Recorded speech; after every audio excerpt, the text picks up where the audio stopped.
उस रात लगा जैसे किसी ने मेरी मौत की कहानी पहले ही लिख रखी थी। बारिश से भीगी सड़कों पर राजवीर की गाड़ी पागलों की तरह भाग रही थी।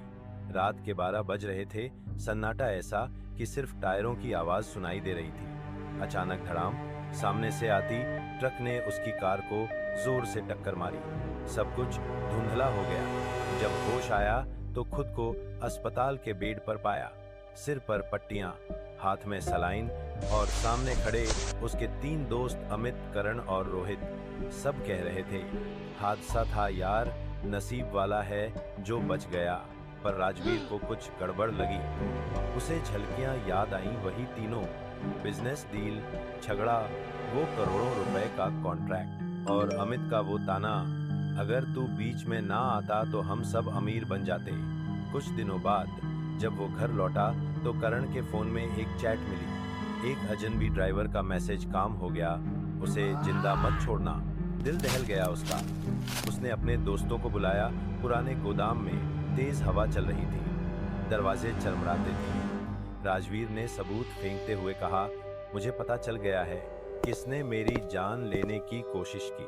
अमित मुस्कुराया, ठंडी खतरनाक मुस्कान। करण नहीं, मैं था। इसके बाद जो हुआ वो किसी फिल्म से कम नहीं था।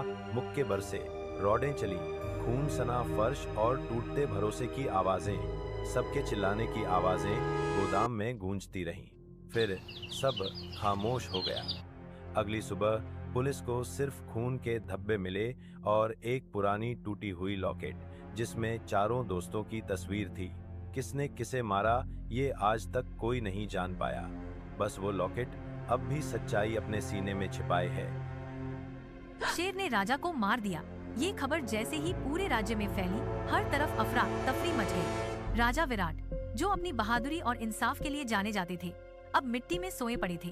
दरबार में सन्नाटा था। सेनापति भीम, मंत्री रघुनाथ और राजकुमार अर्जुन तीनों चुप थे, पर उनकी आंखों में अलग अलग कहानी थी।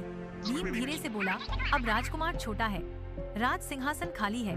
रघुनाथ ने हल्की मुस्कान के साथ कहा, बस ध्यान रहे, किसी को पता न चले कि हमने ही शेर को छोड़ा था।